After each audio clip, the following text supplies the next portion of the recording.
Good morning. It's my pleasure to introduce LSU head coach Ed Orgeron. Coach, we'll begin with your opening remarks. Good morning. Great to see everybody today. It's an honor to be here today representing Louisiana State University, the national championship, fighting LSU Tigers.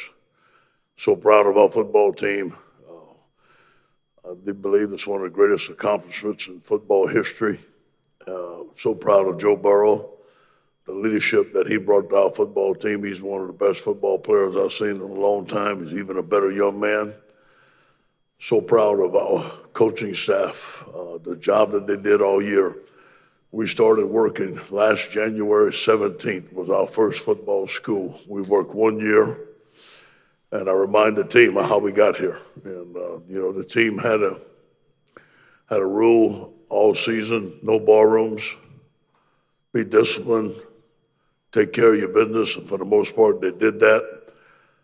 I hope they learn life lessons, how to persevere, how to pull together as a team, how to work without egos, how to pull for each other, how to fight. We're down, I don't know what, couple of scores last night, we didn't blink, and how to believe in each other. What a tremendous testament to our football team. So proud for everybody that wore the purple and gold. We had a lot of guys in the dressing room last night that were proud of our football team, proud of the state of Louisiana.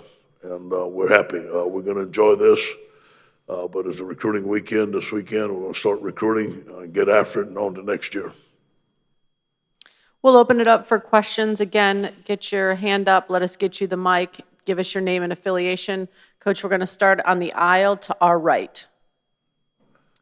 Hey, Coach. Jacques Doucet, WAFB-TV in Baton Rouge. Coach, there may be other national champions, but do you think it's going to be hard to ever duplicate a football team like the one you just coached? Yeah, I think this is the team for the ages, especially how prolific we were on offense, and to have that type of quarterback that we have, to go 15-0 and to beat the teams that we beat, all the top teams we played, we beat them, obviously. We had a tremendous schedule. We answered the bell. These guys didn't blink. We didn't have a bad game. We played 15 good football games, and this is going to be hard to beat. Take our next question right down here in the front, the very front. Yeah, Ron Higgins, Tiger Rag Magazine. Back in July, Joe Burrows said that when he was at the Manning camp that he thought this offense was going to score 40, 50, 60 points a game. When you read that, were you like, oh, Joe, let's dial it back just a little bit right now? Yeah, I was too. I was too, but that's Joe. And, just the ability to score at any time in a ball game, and to have a quarterback to do it, and then to have the system to do it, and have the coaches to put it in place, and the offensive line to block, all the pieces had to come together, but they did it. This offense was a force. Take our next question right here on the right-hand column again. Ed, what did you do from the end of last night to right now? Did you get any sleep? Did you and Kelly even, look at each other and try to realize what just happened? Well, somebody, we didn't know what we was going to eat. Somebody gave us some Popeye's fried chicken. And so we took it up in the room, and she ate half of hers, and I ate the rest. And then we went to bed, and we got to bed about 2:30, 3 o'clock. Got up this morning at 7:30, got dressed and got ready to go here. And we have a busy day. We're going to Nashville this afternoon. We're going to travel back with the team. And then our team goes to school tomorrow. But it wasn't a night out on the town or nothing like that. It was just a good night. But we did thank the good Lord for all of the opportunity He's given us. Next question, our right side in the middle. Billy Embody with 24/7 Sports. Ed, have you done any recruiting since the win, and what's been the reaction from the guys? The guys are phenomenal. Obviously, guys are texting us. We texting them back. We have a recruiting weekend this weekend. A couple of guys are coming. We have a couple of guys to sign left. But the guys that are out there are giving us a tremendous response. It's going to be a fight. Everybody's after these guys. We plan on finishing this recruiting class strong. We have an already strong recruiting class. I'm so excited about the guys that we do have. So let's see what happens. What's up, man? What's up? How you doing, babe? Next question right over here. Hey, Coach. Chad Sabity, Fox 44 in Baton Rouge. when you have a talented team that you know is capable of winning a championship like this, to see them follow through on that ultimate goal, to get it done, to not have any lingering doubt whether you could compete at the highest level. Just walk us through that level of satisfaction in accomplishing the national championship. Yeah, along with opportunity, there's going to be opposition. And the higher you get, the tougher the opposition is going to be. And we knew last night was going to be a fight. But we felt confident that we were the better team. I told them last Monday we were the better football team, that we had to play. We didn't panic. We had to make a couple of adjustments. So, yeah, there's satisfaction that we answered the bell, that we competed at the highest level. Every time we were asked to compete at the highest level, we did. But it's a tribute to our players. They had a cohesive unit, a tribute to our coaching staff. Continue with our questions, and great to have Patrick Queen here. We'll go over to our far right. Pete Iacobelli, Associated Press. Ed, Joe is such a key part of this run, and you've got so many players who have NFL decisions ahead of them. How difficult, or will it be difficult, to keep this going in the future? Yeah, it's going to be difficult to replace these guys. But, you're at LSU, you should be able to do it. And obviously the quarterback position is going to be the key position. We have Miles Brennan. We signed 2 fantastic young quarterbacks on our roster. The development of those guys is going to be key in where we're going. Patrick sitting to my left there, a tremendous young man from Livonia, was a tailback. And it turned out to be an outstanding linebacker for us. And he has a decision to make. I don't know what it's going to be, but I'm going to try to, right after this, I'm kind of hitting him on the knee right now to stay. But I've got to recruit these guys. But, it's part about being at LSU. We tell our guys in recruiting, I know most of y'all are going to be 3 and out. So it's something that we have to accept. But this is going to be a tough group to replace. We're going to move over to our left-hand side in the back. Coach Andrew Clay, KTC in Lafayette. 10 years ago, the movie The Blind Side came out, and you were in America's Homes in that movie. Have you been able to reflect on everything that's kind of happened in those last 10 years and since then? Yeah, I think this next couple of days I may have a chance to look at that. It's been a tremendous ride. Just keep on fighting. Just keep on getting your hands up. No matter what happens, go back the next day and go to work. Believe and just keep on working and surround yourself with great people. Ever since that movie happened, I've been very fortunate to be with some great people. I'm talking about great players, great coaches, and this wouldn't be possible in my mind unless you at a great institution like LSU. It gives you all the resources that you need, a great fan base, great recruiting base, great stadium, great home field advantage, and then to play the national championship right here in New Orleans was everything fell into place to have the season we needed to have. Down here on the left side in the front. Hey, Coach. Steve Moulton, 97.7 The Zone out of Huntsville, Alabama. As big as the early wins were, say, over Texas, tell me about getting that hurdle over Alabama and getting that, because that was a big storyline this year of just getting the program back with winning against Alabama and then finishing the deal here last night. Ever since I started the job, we knew we had to beat them. And they've had a tremendous run, some great coaches, some great players. We felt our first year 10-0, 0-0 going in. Jalen beat us with his feet. We gave up 2 critical plays. We were not happy, but we didn't have the production we needed on offense. Then we go play them over there. We missed a couple of big balls, woulda, coulda, stood up, all that stuff. Then I thought we were getting close. Physicality, I thought we were getting close. And then the next time they played us at home was 29-0. We weren't even close. And I felt that the gap had widened. I do believe that the spread offense and the ability to score points helped us beat them, put them in a position to where we could make plays on them. I think it gave our team some confidence that we felt we were the better team this year going into the game. Although they were a great team, we felt that if we played our game, we could. I don't think you can go in a game with a great opponent and hoping you can. There ain't no hoping there. And we thought we could. We knew we could. And we felt like we had the weapons and the coaches to do it this time. Move over here back to Dennis.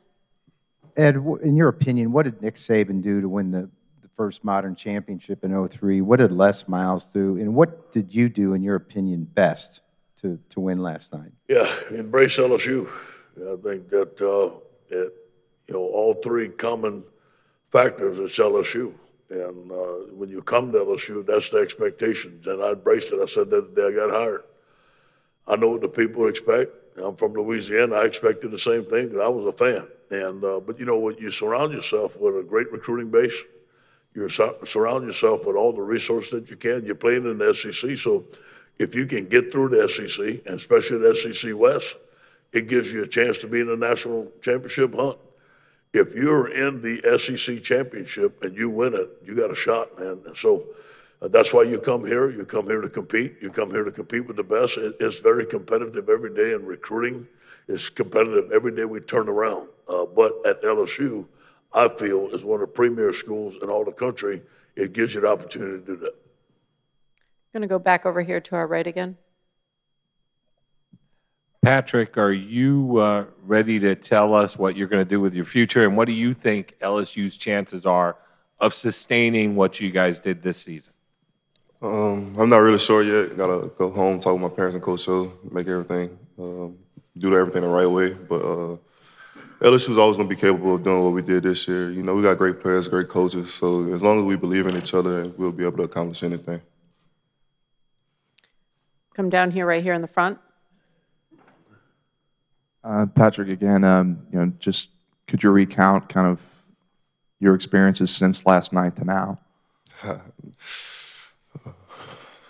The game was one I will remember forever. Like, there's no better feeling than just being a champion. Like, all the hard work from a year ago to now is just a feeling that can't be beat. And then after the game, I just went back in my hotel room. Like, I ain't even partied. Like, I was still in shock that much. Down here again in front. Reggie Chapman, WBRZ TV in Baton Rouge. Coach, a lot of mock drafts, of course, putting Joe Burrows the #1 overall pick. What do you think it's going to mean for him, as well as this program having a #1 overall pick from quarterback? Yeah, obviously it says a lot about our ability to attract great players anywhere in the country, ability to attract great quarterbacks. That had been the knock on LSU for a little while.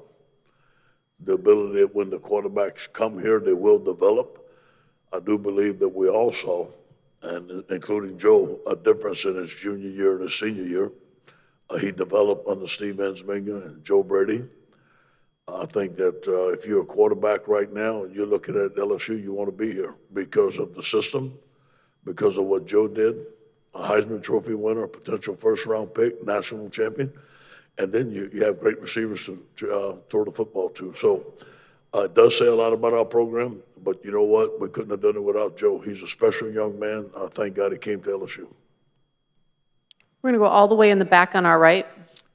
Ed Daniels, WGNO New Orleans. Coach, in 2009 in Omaha, we asked Paul Maneri after he won the championship, what are some of the first things that came to your mind? And one of the things he said was, as he was watching the celebration, how am I going to do this again? Have you had any thoughts like that yet? No. And obviously, I understand that we're going to have to get back to work. And, I'm already planning. The guys are going to go to school tomorrow, when we're going to start football school and when we're going to do. But, I want to spend some time with these juniors. I want to talk to them, and I want the right thing for them. If the NFL is the best thing for them, they know that's what I want for them. And if it's not, I want them to stay. So we'll talk about it. I think, like Patrick said, I have great relationships with the families. I think that's my next duty. And the next duty is to make sure all our boys are going to class tomorrow morning, which is going to be hard because now we're starting the semester all over again, and then we have to start in the weight room. We have to start football school and start recruiting. Now it's getting back to the grind. So I think once, we never talked about winning the national championship this year, and I think that helped our football team. Although we always knew it in the back of our mind, that's where we wanted to go. That was never mentioned in a meeting. And our goal was always to win the day, do the best we could on a daily basis. But we all felt in the back of our mind, if we did the things that we were supposed to do, we'd have a shot to do it. Stay over here on our right, third row. Scott Rapperley with the Baton Rouge Advocate. Patrick, talk about the second, if you would, talk about the second half and the pressure you guys got on Trevor Lawrence, and how much did having Michael Divinity back help you guys do that? In the second half, we brought out some new plays that Coach had put in, some stuff we used to run back in the past, and we just executed. Everybody did their job, and then having Mike back was a great help because Mike's a great pass rusher and he's experienced. So just having him on the field was more confidence into our defense. Go back over here to Dennis. Patrick, obviously you're going to be at the next level at some point, make money, make a living for yourself. But how, for you, does football get better than last night? And I've got a follow-up. Go ahead. It's tough to beat the feeling of last night, but I know my best football is ahead of me. I know that the player that I'm becoming each game, I'm getting better. So just to be able to take that leap from what I was a year ago to now is just a big blessing. I thank God to be able to be in this position with my coach and my teammates. And if somebody had told you in Game 5 of 2017, after you guys lost at home to Troy, it's going to be okay, you guys are going to have the greatest season ever in a couple of years, what would you have said? It would have been hard for me to believe, just coming off that kind of loss. That was actually crazy. But, who would have ever thought we would have been here a year ago, just a few of us guys knew what we were capable of coming into this season. So we all knew what we could do, so we just trusted each other and we made it happen. Back on the aisle on our right. Hey, Patrick, when we visited with you last week, you gave us a score off the record, what you thought the score would be. Could you share that now, and why did you believe that score would take place? I guess the score would be 42-17.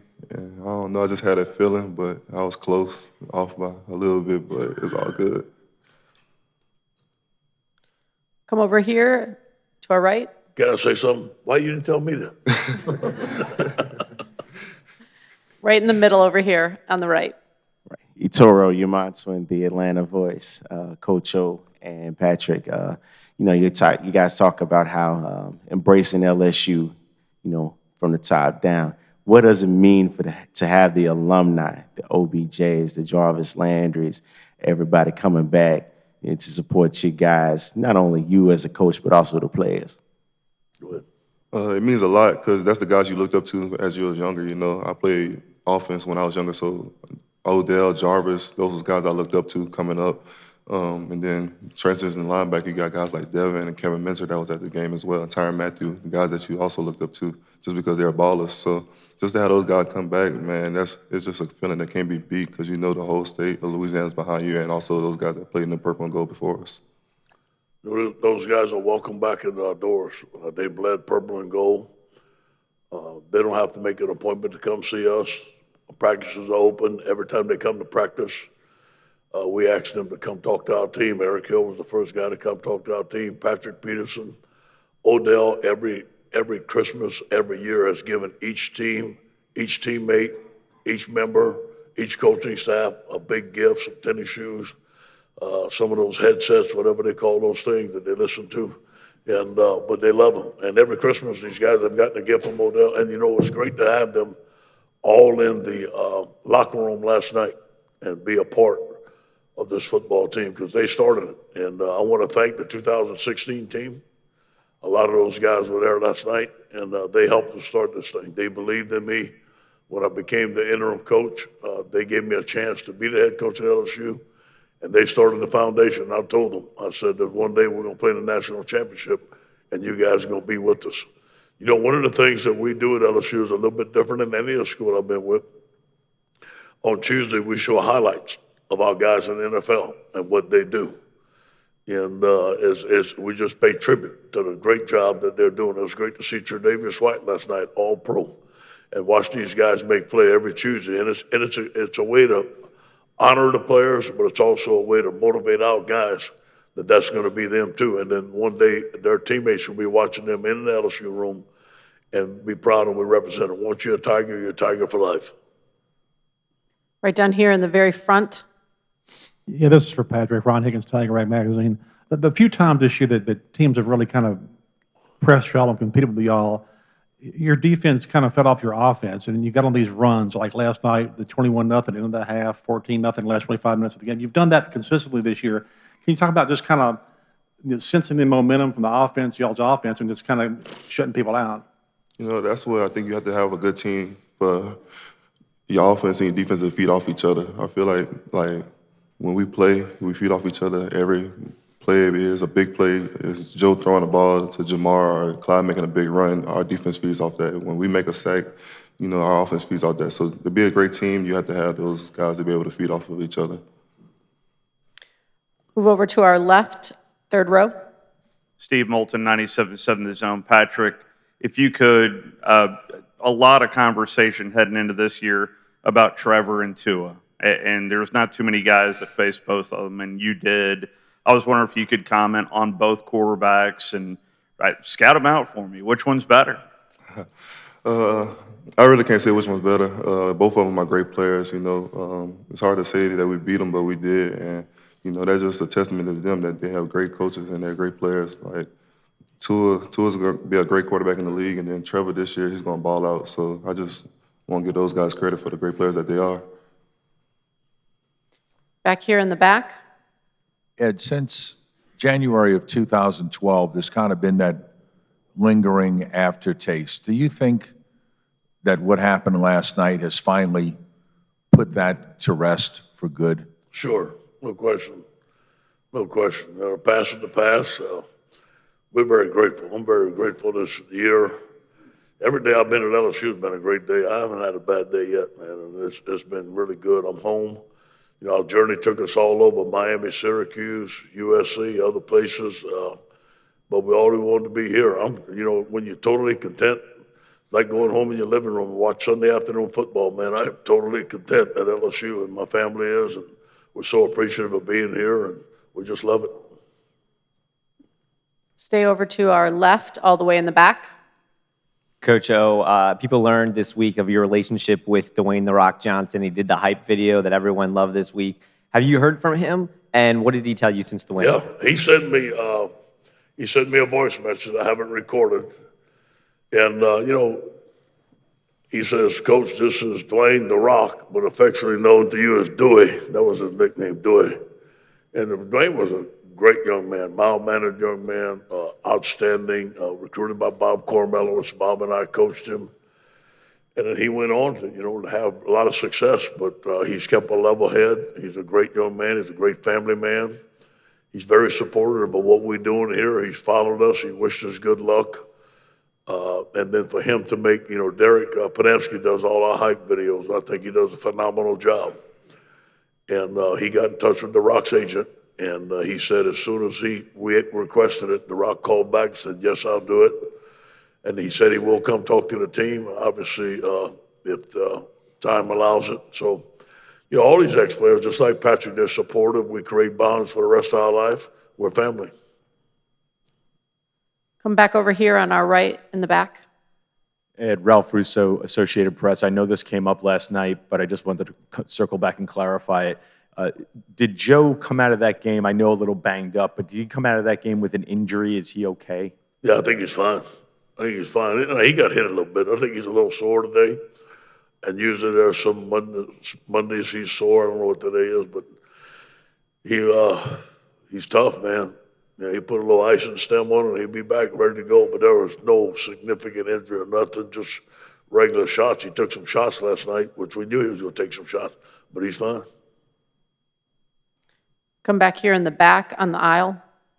Coach, you grew up in the time of Bear Bryant. You coached at Miami in their heyday. You coached at USC with Pete Carroll. Does your team have an argument as the greatest team in college football history? I think so. I think so. I really do. To play the teams that we played this year and to beat them, and for the margin of error that was in most of the games, to have the type of football players that we have on our football team, the coaching staff, I do. You never can go back in time. It's a different era, but I've never been around a prolific offense like this. I remember being at the offense at USC and in Miami and said we can have those type of offense. We shattered all those records.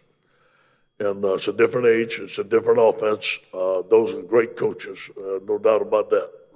Those are legendary coaches. And I learned from Jimmy Johnson, who texted me this morning, and, watch Bear Bryant, obviously, we all did, and Pete Carroll. So those guys are legendary. But as far as our football team, I think they can play with anybody, anywhere.